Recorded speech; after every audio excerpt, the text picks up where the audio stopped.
Welcome, ladies and gentlemen, to another Histories in Miniatures video, where today I'm going to be talking about light infantry and riflemen during the Napoleonic War. If you haven't seen the other videos, I recommend just having a little look, because it kind of skirts over a lot of stuff I hope you've kind of picked up by now. But I'm going to talk about the role of light infantry and riflemen. So, first off, light infantry. You would have sometimes light infantry battalions, but more often you'd have a light infantry company in a battalion. So that would be about 100 men, one of the companies out of the 9 companies in your battalion.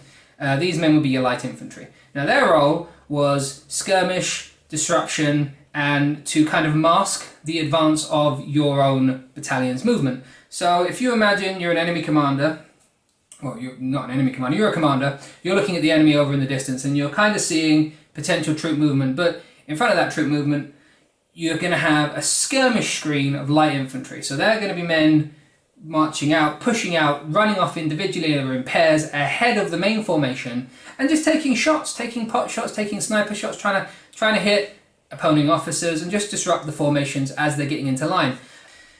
So you'd often get your light infantry and they wouldn't line up in formation, they'd skirmish, they would hide under rocks, they would lie down flat, they would do anything they can to be as small a target as possible. And they'd move and they'd scout and they'd push back and push forward. They were very much the kind of, the way we almost would envision modern fighting. So rather than everyone walking in a big line, you're picking your best spots on the battlefield, finding the best positions and opening fire. Now that's light infantry. However, riflemen are something slightly different. Light infantry would again most commonly be having the smoothbore musket. So the piping, the not great range, the not great accuracy of the weapon. However, but you would get a decent rate of fire from them. However, with the riflemen, you would get a rifle. Okay, the main riflemen again were seen in the British Army. You'd also have the Portuguese, the cazadores. Again, the French didn't really embrace the rifle at all. It was not something seen as necessary. So this is pretty much more on the Allies' side of things, or the coalition's side. The rifle was grooved. So it spiraled, so the bullet would fly straighter and you'd get a much better range. The counter to the improvement in range was it took a lot longer to load the weapon. They'd have to be put in quite tightly. You have this thing called windage. It's normally describing cannons and it's about the space between the ball and the barrel. And as little windage as possible means you're going to get the most accurate shot. With a rifle, again, you've got virtually no windage because the bullet is so crammed tightly in there and grooved, so when it comes out, it's spinning and shooting straight.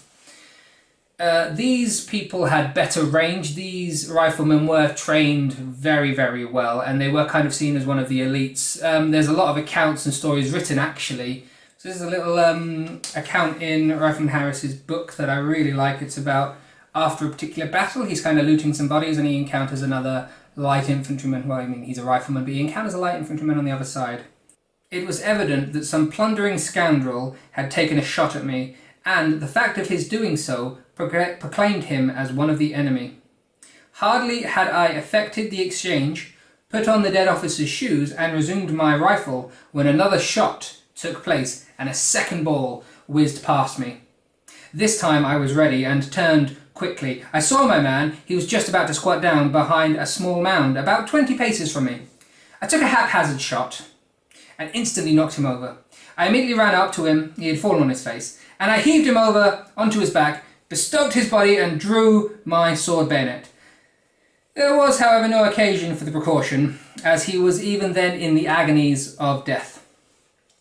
It was a relief to me to find that I had not been mistaken. He was a French light infantryman, and I therefore took it quite in the way of business. He had attempted my life, and lost his own.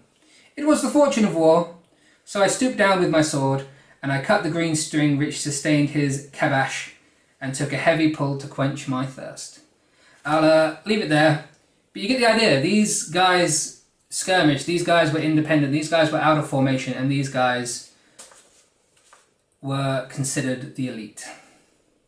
Thank you very much for watching. Please like, comment, subscribe, share this with your friends, talk about it, do what you can, helps the channel, helps me, and there will be more in the future. Thank you very much, see you in the next one. Bye!